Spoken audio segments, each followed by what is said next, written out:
podcast pulverizing episodes of the Walking Dead universe. Sometimes we bring you news, sometimes we make you laugh, most times we go deep, and today is no different.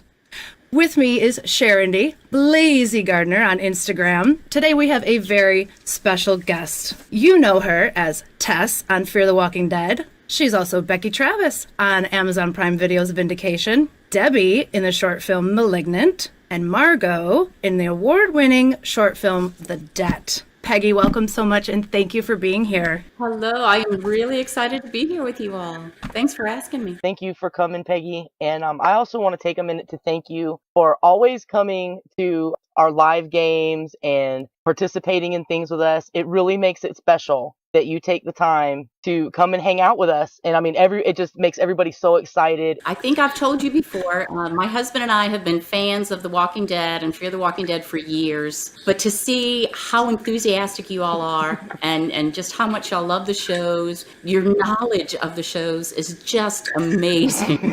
I mean, I listen to the trivia things, and Kevin, who knows the shows even better than I do, sits in the background and we're listening to the questions and I'm looking at him and y'all get it. Like, oh yeah, and then you say it and we're like, yes, we need to go back and rewatch that, because there's so many little details that most people miss, but you all catch them. It's awesome. That's right, Eagle Eye Sharondy over there. Well, Peggy, during our research, we found out that your father is actually a sixth-generation casket maker. He makes special cut-down caskets to fit in the New Orleans tombs. What really caught our eye is that some of these caskets actually showed up in a little film called Interview with a Vampire. Yeah. Can you tell us a little bit about that? So my grandfather, great-grandfather, going back many generations, have been casket makers in Ohio and then in New Orleans. And in New Orleans, they have to bury people above ground because it's too wet to bury them in the ground. So the tombs are concrete or brick, and the older tombs are smaller because people used to be smaller. So in order to bury people in the same old tombs, they need smaller caskets for people. But years ago, my father was approached, because he's a casket maker, by someone in the movie industry saying, we're looking for someone to make some coffins for the film Interview with a Vampire. So Dad pulls out a napkin and he starts scribbling down what he thinks a vampire coffin should look like. These people come to his office and he's sitting there behind his desk and they pull out blueprints what these coffins are supposed to be. And he said he took his little napkin and he put it back under the desk. But yes, he built some of the caskets for Interview with a Vampire. And then after they finished filming, he bought two of them back. And for years, for Halloween, he would have them out on the front lawn, and my brother would be in them. And Papa, and we could go to the casket company and play hide and seek between the caskets and stuff like that. Yeah. Oh my gosh, that is so cool. So you actually had a couple of caskets from the movie. It was after I had already gotten married and moved cool. away, so I didn't get to participate in that. But, they would put my little brother in there.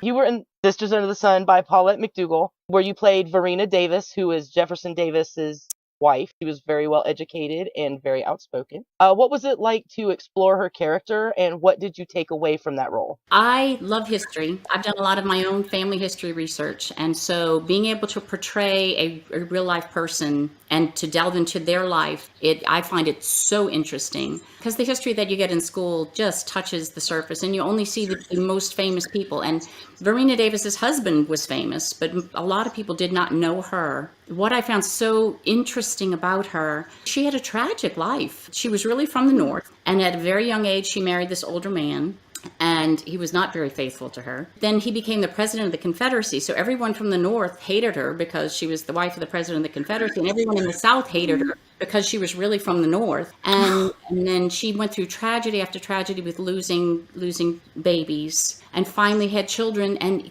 her children, she lost so many of them, and then struggling through the war. And so I think a lot of people look back in history and can easily judge somebody when they don't know much about them. But the more you know about someone and what their life truly was like. And yes, as you said, she was outspoken. She came out after the war. She was afraid to say anything while her husband was alive. But when he died, she came out and said, the right side won the war, because she really didn't believe in slavery, but she couldn't do anything. She was a woman, and for a woman in those times, you're so limited. Right. I mean, you had to do what your husband said, but she was really outspoken and jovial and fun, even though she had all these tragedies. So getting to play her was really something very special to me. In the play, it's a 3-woman show. It is based on a true story of a woman in Virginia named Elizabeth Van Lew, who during the Civil War, her family owned slaves. They were not allowed to free them, but she did not believe in slavery. But she educated her slaves. And when Verena Davis lost one of her house slaves, Elizabeth Van Lew loaned her a slave who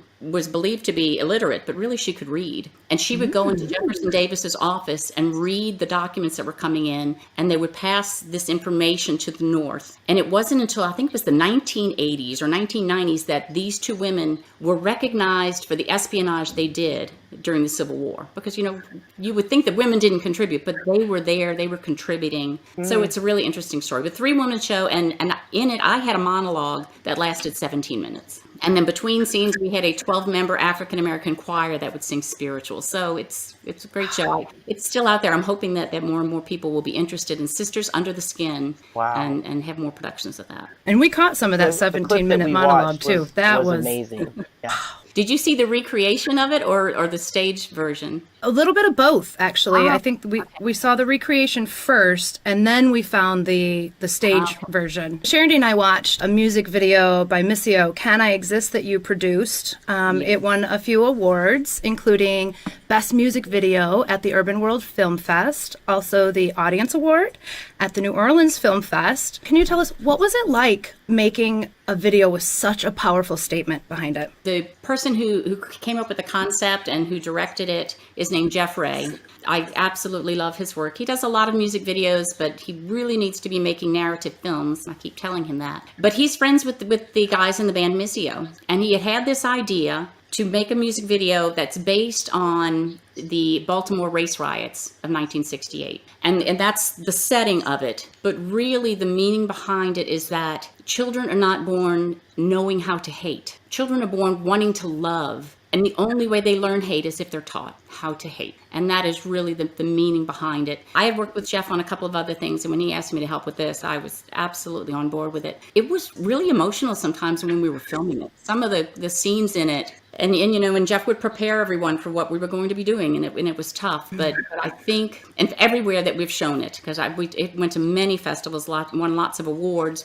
But you know, the best thing is it was just to get people to see. And the song, the band is Missio. The song is "Can I Exist," and it's out there. You can watch it. To see the audience reaction, to feel the reaction to what they're seeing, just is wonderful. What bugs us so much is that over the years since we made that, there have been so many times that we feel the need to repost it. Oh, you know, because yes. These things are still yes. happening. So our hope is that one day you'll say, "Oh, remember when things used to be like that, and they're not like that anymore." That would be wonderful. Yeah, to have to watch it as a reminder instead of a warning would be incredible. Yes, exactly. And it is very emotional to watch. I mean, I definitely choked up. Hearing the song and there's ooh, it hits you. And in a big theater, imagine seeing that on a big screen in a theater with it. You told us a little something special about the lead actor in that video as well, Henry J. Smith III. Henry J. Smith III, who played the lead in that, in the Missio Can I Exist music video. I show up on set one day for Fear, and Henry's there, and I'm like, Henry, what are you doing here? He's Coleman's stand-in. He's working as Coleman's stand-in. And I knew, just working in the Austin film industry, being on set, I would see so many different people in the crew that I knew and that I worked with, and people working as background extras. And so that was one of the really cool things about being on Fear.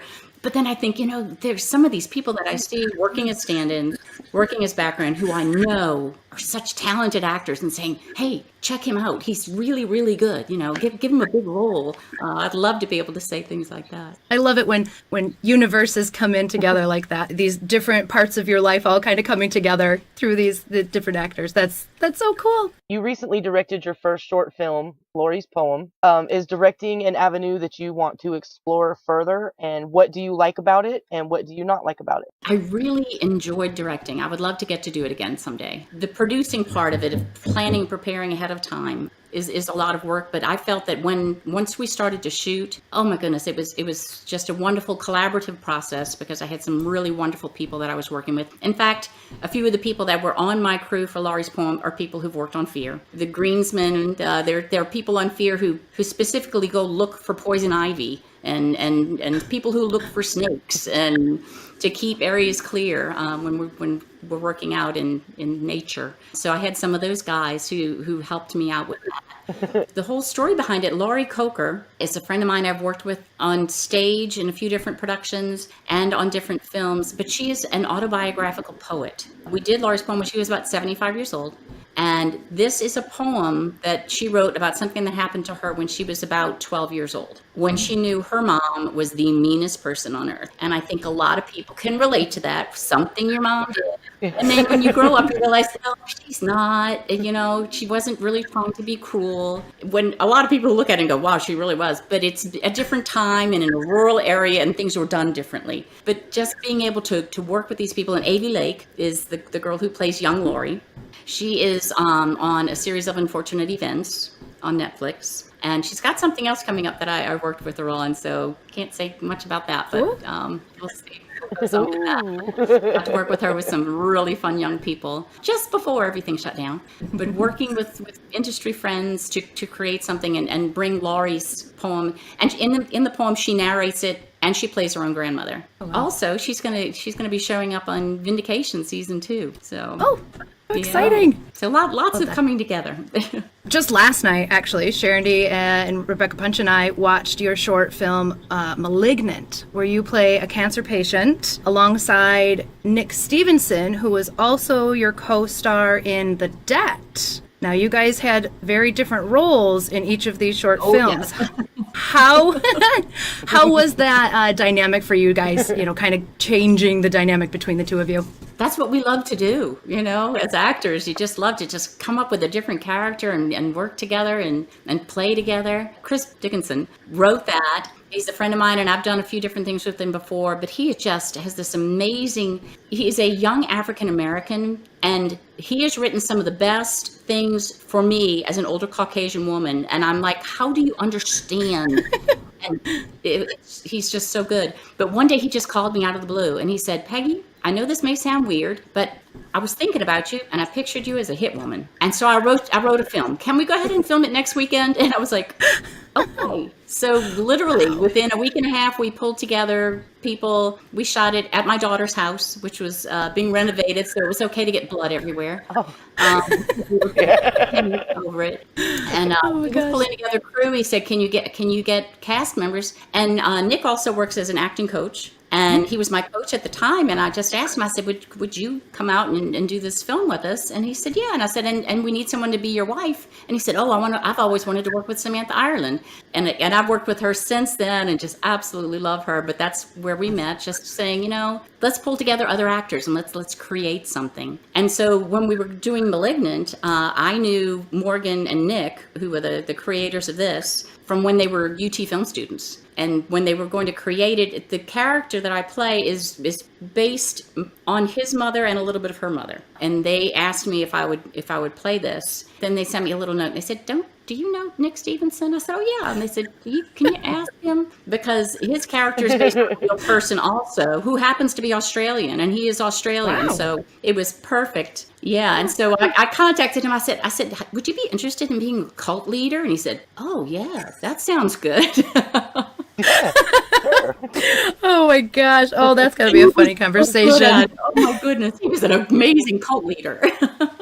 These short films that you do, I mean, it's amazing to me what an impact they have in such a short amount of time. Some of these shorts hit me in ways that full-length films don't. For Morgan and Nick to have this film premiere at South by Southwest is just a wonderful, wonderful thing. But to also win a jury award for it is great, because they really hope to be able to make a feature out of it. So Oh, that they'll be able to expand this and turn Oh, it it's into a so feature. good. About what you're saying about short films, my husband and I love to go to film festivals, but we like to go to the smaller film festivals. The big ones are really crowded and they're more expensive, but there's some little small towns in Texas and all over the place that host film festivals. And our favorite is to go watch blocks of short films. And Kevin will say the best thing that he likes about short films is that if you're starting to watch it and you don't like it, it won't take very long. And if you do like it, then you know, you're like, "Wow, that was great." And you move on to the next one. So was I great. would recommend anybody find out about short film, about not short film festivals. There are some that are only shorts, but film festivals, local smaller town film festivals, and support filmmakers by going to see their work. Yeah.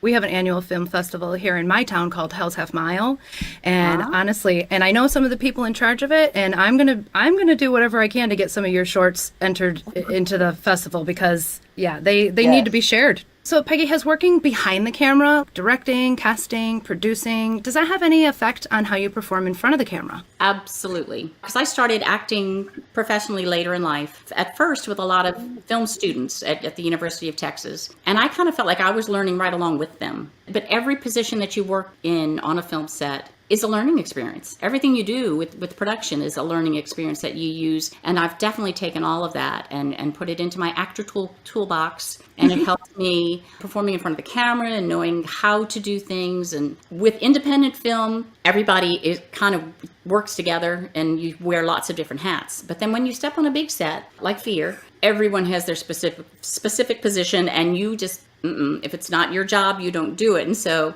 I was on an independent film set this past Tuesday, and in between takes, I would just, I would take and move the props back and put them props where they belonged. And the AD came over and he says, "No, I can do that for you." I'm like, "Oh, I'm sorry, I forgot."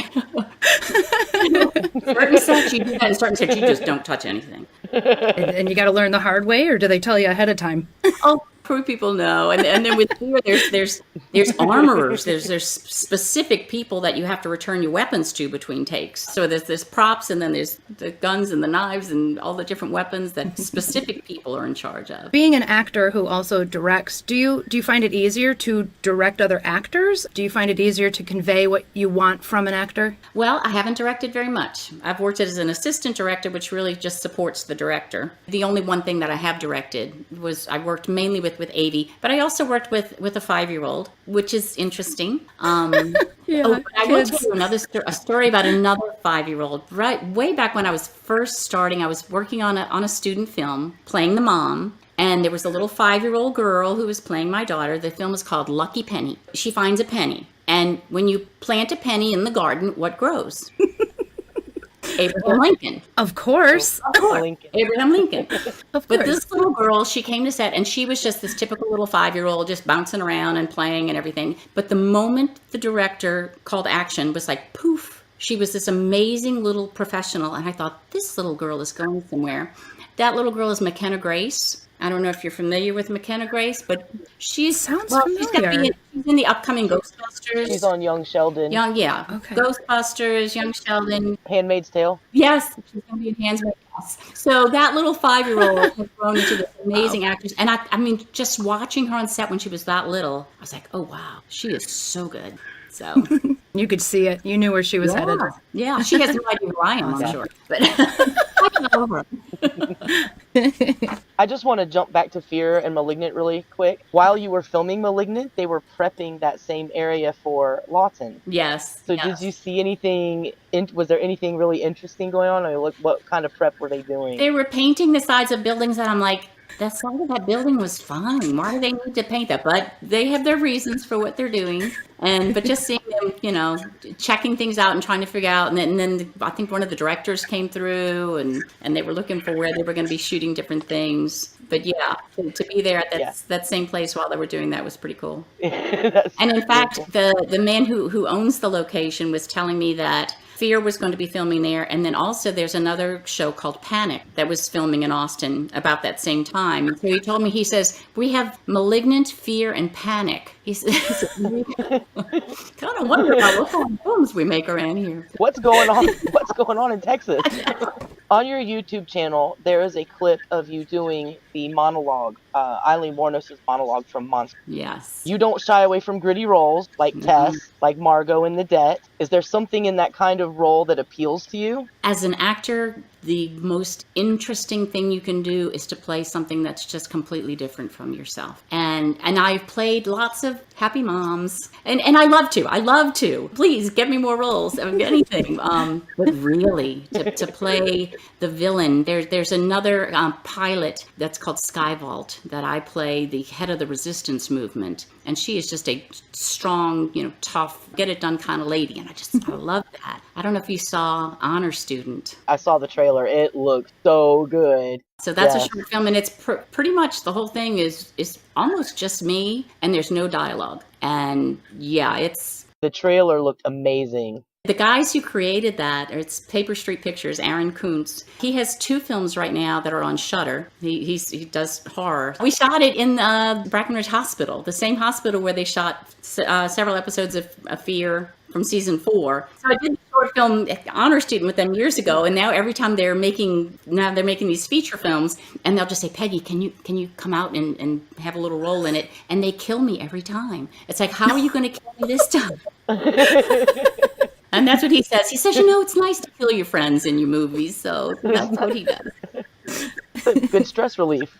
Yes. And in fact, Corey Hart, who plays Raleigh, is in some of Paper Street's pictures too. Yeah. Peggy, can you tell us about the Eleanor Rigby Christmas video you did for the Austin's Gateway Community Church's production of Let It Be Christmas? They were putting on a production. It was part live on stage and then part in video. And I had worked with them on a few other things that they had done. They create their own content that they use within the church. And I had done some things with them for that. And so they asked me to do that. But we drove far, way up in northeast Texas to this old historic church, with the cemetery next to it, that was just so perfect for that. The scenery was beautiful in the video. It was. Yeah, absolutely beautiful.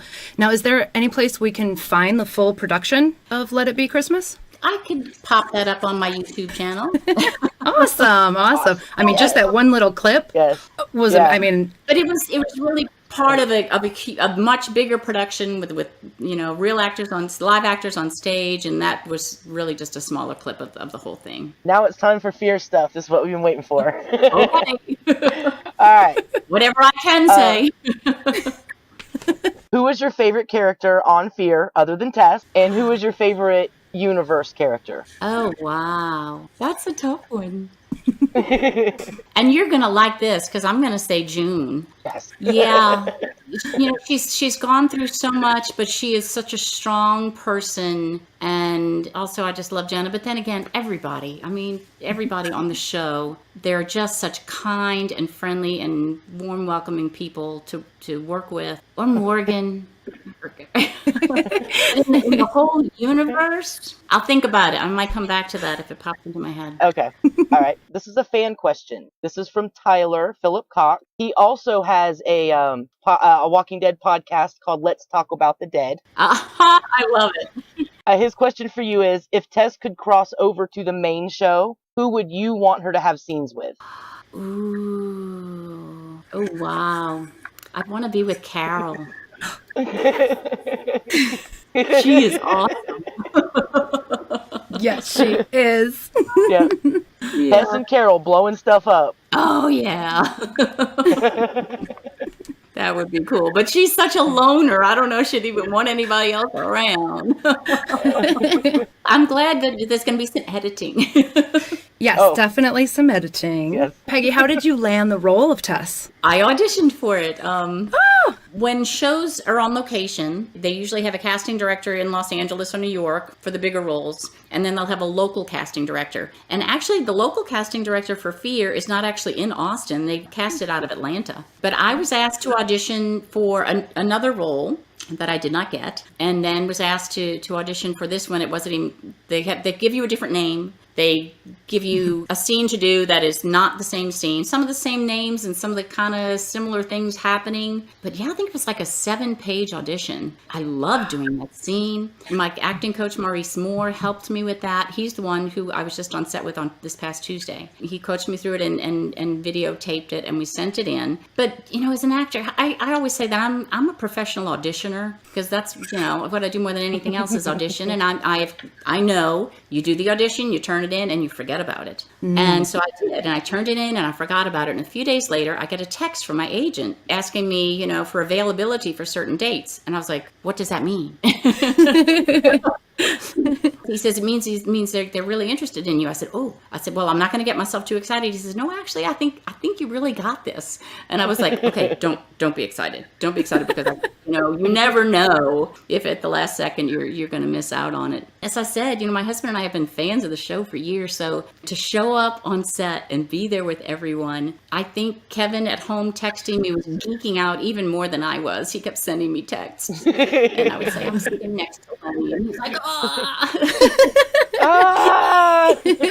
yeah, and just talking to everyone, so kind and friendly. I think one of my favorite things of that very first night, we were filming the pad thai dinner around the fire. My very first night, I had my little monologue to do. I'm used to working on independent film where there's maybe 20 people, not 300 people. So it's a little intimidating, but it was okay. We were standing around waiting while they were setting things up, and they brought in another van of actors who had gone through hair and makeup and were ready. And who starts walking up but Austin Emilio. And Austin is from Austin, and I knew him before he landed his role on The Walking Dead. And he starts walking up, and he stopped, and he looked at me, and he said, "Are you on this?" I said, "Yeah."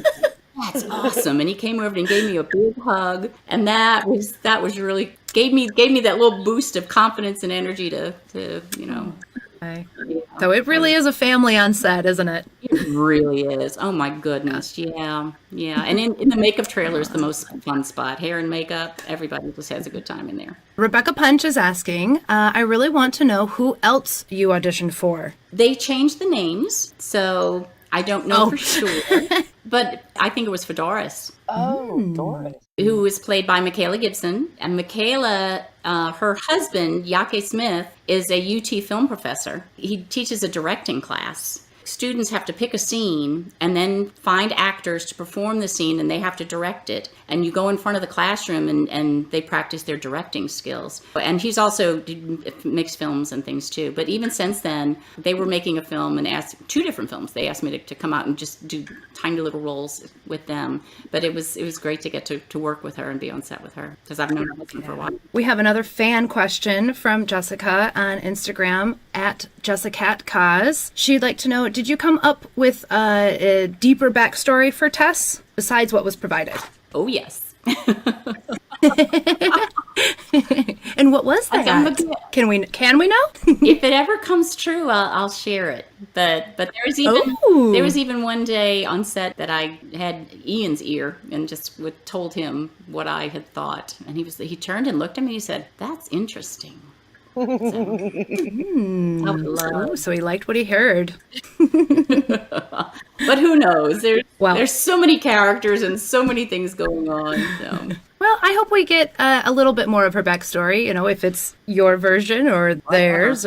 I like knowing where all these characters came from. I kind of think of a few different friends of mine in Texas who own ranches out in the hill country, because that's what I figure is that Tess and Ben, own this ranch. And when things went bad, they decided, let's go out and live on the ranch. That part I can tell you. Another fan question. This is from Brian Castrillo on Instagram at BC Castrillo. Can you tell us some of your favorite behind-the-scenes moments? When we were filming on that bridge, when the truck is stuck and the truck won't move and Virginia's coming with her people, we were out there for a few days. It was about 103 degrees. It had to be Coleman who started it, because Coleman would do things like this, and he just breaks out into song. He just starts singing. And, Tom was the one who had the problem, fell off the bridge. The bridge broke. Tom fell. Y'all have seen that. So he starts singing about Tom. And just about everybody gathers around, and just this impromptu, made-up song about Tom, get off the bridge. Oh my goodness, that was fun. I think I remember seeing that video before a few times. It's Yep. definitely made its way around. That's hilarious. I love how much fun everyone's having. And then there was one day that we were walking up a hill, and then we'd walk back down the hill, and then we'd walk up the hill, and then we'd walk back down the hill, and then we'd walk back up the hill. I had been into wardrobe for one of the episodes, and they told me that I was going to have a big rifle. And I was like, okay. And they even brought in a big rifle to make sure it looked right with the clothes I was wearing. And I got to set, and they gave me this little pistol. And I was like, what happened to my rifle? I want the big rifle. So the next time I was on set, the armorer came over and he handed me this big rifle. And he said, Peggy, I lobbied for you. I got you your big rifle. And that's the day that we walked up that hill and down that hill and up that hill. And down that hill. No strap. I'm like, why did I ask for this big rifle? And then it's going to pour Oh my gosh. so we all climbed into vans, and everybody was in vans. But it's just the kids are playing games, and everybody was talking, and just a great group of people, really. David Carranza on Instagram at comicbookboy_ asks, who is the funniest on set? Oh, that's tough. Mo is right up there at the top of the list. Mo and Daryl and Coleman, and you can tell the people who come from a musical theater background, those people who break into song. Riding a set in a van, and they'll start singing or quoting something. Or, in fact, that very first night, sitting around the campfire, and it was not funny, but it was just something that really struck me. Everybody's sitting around the campfire, and all of a sudden, Coleman breaks out into this. I do believe it was a Shakespearean monologue, and it was just like, wow. It was so good. We have a question here in the chat from Nisa. She's at WTF Nisa on Instagram. Do you have a favorite quote or line from your character or any other character on the show? I can't think of any from another character. What I would say for Tess, although she had been locked up for years in that house, when finally Morgan gets her to come out, it's because she wants to help other people, and I thought was nice. And it's like, no, I want to help. I really love that that's kind of the theme of Fear the Walking Dead, is helping people. For season 4 and 5, that is the whole basis of the show, is they want to help people. Yeah. As opposed to the main show where it's just, let's just kill everybody. So I think that's one of the reasons I like Fear so much more, is it's much more actually of a hopeful, upbeat show. It was absolutely awesome to watch zombies being blown up in the front yard. I mean, there was guts raining down on everybody. Watch out! More blood! More blood!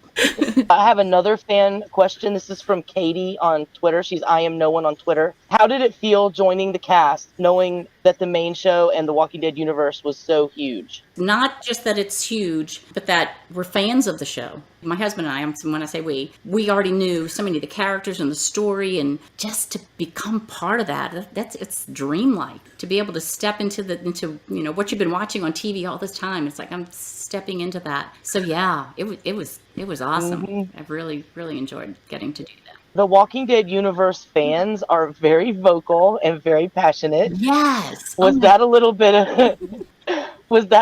of a shock and a surprise when you came into the fandom? I loved it. Yeah. I was like, hey, I'm just this little character, and then people were drawing pictures of me and stuff. So that was so cool. I'm really hoping one day to get to one of the conventions. They all shut down right after I was on it. So, but to get to meet the fans, I would love to get to do that. I think Sharon D would agree that there are no small roles on this show. We love everyone equally across the board, and every single character is important. We have another fan question from Dane Russell at Dane Russell on Instagram. Asks, what's your favorite movie of all time and why? My favorite series that I love to watch is Outlander. I read all the books years ago, and so I've really gotten into that. As I said before, historical things I really get into. In your opinion, what will ultimately cause the zombie apocalypse? Didn't we come close to living that this past year? Yeah. Right. As close as I ever want to come to it in real life, Because, yeah, we came pretty close. We did come pretty close. But at least when you're doing it Very on film, they can make it look like I know how to shoot a gun. and actually hit someone. In that short film, The Debt, oh my goodness, and I shoot that gun. I am such a good aim, but the truth is I had trouble just cocking the gun. Every time I had somebody come over and help me cock the gun. But as soon as that started again, I'm like, yeah, I know what I'm doing. Right back into it. Let's just pretend the zombie apocalypse, the corona apocalypse was bad enough. No kidding. Yeah. We'll keep the zombie apocalypse in fiction where it belongs.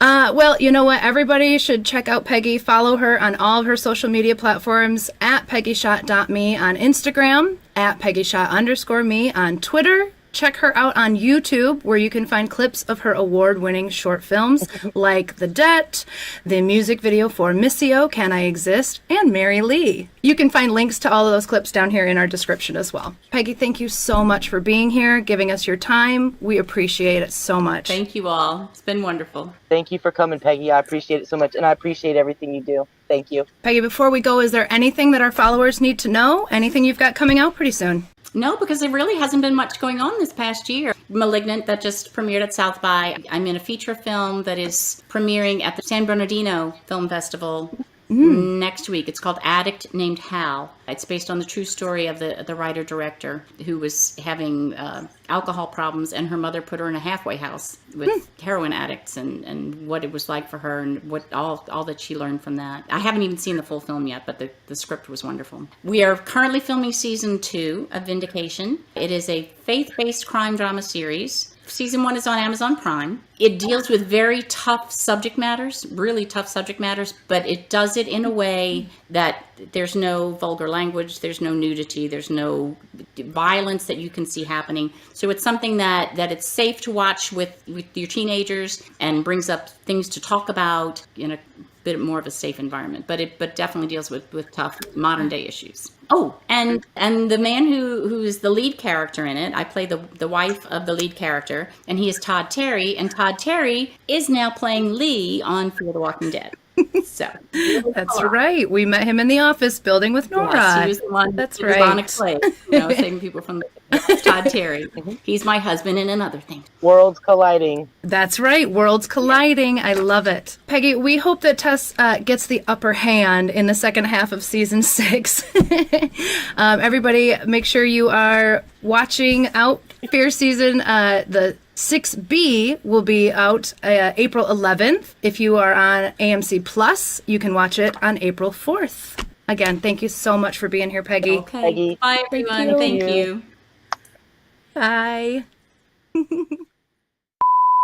my God, stop.